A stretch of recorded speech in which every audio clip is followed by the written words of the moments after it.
राम ने अपना पूरा जीवन मर्यादा के अंदर रह के ही निभाया। उनका जन्म हुआ दशरथ के घर, वो थे एक राजकुमार। कभी सोचा है आपने कि लक्ष्मण नाम में एक शब्द आता है जो कि है लक्ष्य। राम सीता को वापस ला पाए क्योंकि उनके बगल में लक्ष्मण थे। सोचिए कि वो सीता जो राजकुमारी थी, उनको बाद में अपनी पवित्रता को साबित करने के लिए अग्नि परीक्षा देनी पड़ी। पहले जंगल में रही, फिर आश्रम में रही और उसके बाद धरती से आई थी और धरती में वापस समाहित हो गई। आप और मैं किसी परेशानी में होते हैं तो हम राम को याद करते हैं, जब राम परेशान होते हैं तो वो हनुमान को याद करते हैं। रावण के पापा का नाम क्या है पता है? और उनके पापा का नाम? आपको जैसे ये नहीं पता है कि रावण के पिता का नाम क्या है, वैसे आपको रावण की मम्मी का नाम भी नहीं पता है।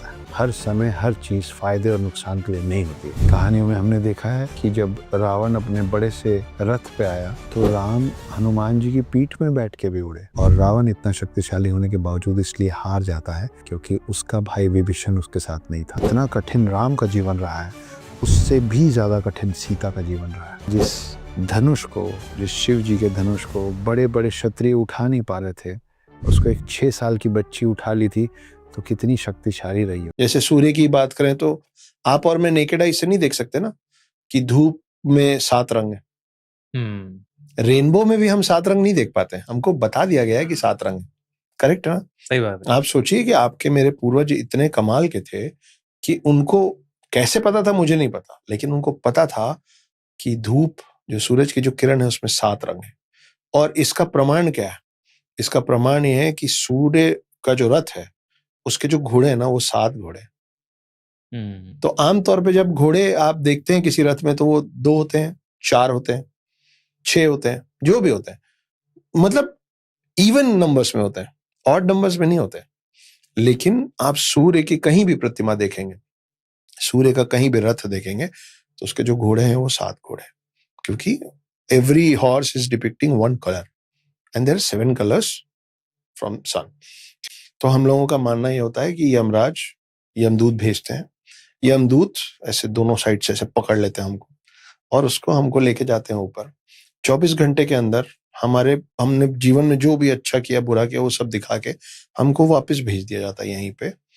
और तब हम यहाँ पे रह के हम अपने आप को देखते हैं, अपने परिवार को देखते हैं, और हम कई बार ऐसा होता है कि आत्मा कोशिश करती है वापस उस शरीर में जाने की, है ना। जो आत्मा नहीं चाह रही है कि मैं उस शरीर में वापस चले जाऊं, वो मोक्ष के करीब पहुंच गई है, उसको नहीं आना है इस वस्तु जीवन में वापस, है ना। उसको मटेरियलिस्टिक लाइफ में नहीं आना है, तो वो देख रही है कि मेरी बॉडी पड़ी हुई, but I don't want to go, I am done with it. ज्यादातर आत्माएं they want to go back, they want to enter back, because उनका अभी मोह माया से खत्म नहीं हुआ है। तो इसीलिए मैं बोलता हूँ कि मोह और मोक्ष जो है वो एक दूसरे के विरोधाभासी है। They are totally contradicting each other. कि अगर आप मोह में है तो आपको मोक्ष की प्राप्ति नहीं होगी, अगर आपको मोक्ष चाहिए तो आपको मोह से पल्ला झाड़ना पड़ेगा।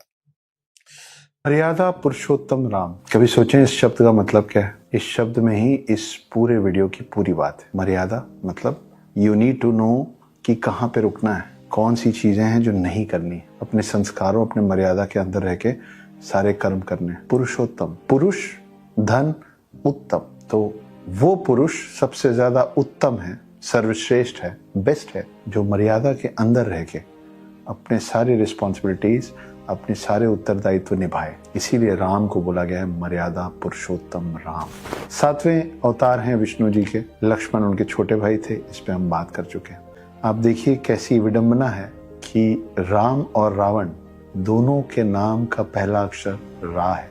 तो अगर आप सही पक्ष चुनते हैं तो रा से राम हो जाते हैं, और गलत पक्ष चुनते हैं तो रा से रावण हो जाते हैं। ये निर्णय हमेशा आजीवन आपके और मेरे हाथ में होगा कि हम रा के आगे क्या लगाना चाहते हैं, म या वन। राम ने अपना पूरा जीवन मर्यादा के अंदर रह के ही निभाया, और मर्यादा के अंदर रह के अपना पूरा जीवन चलाना, निभाना बहुत कठिन है।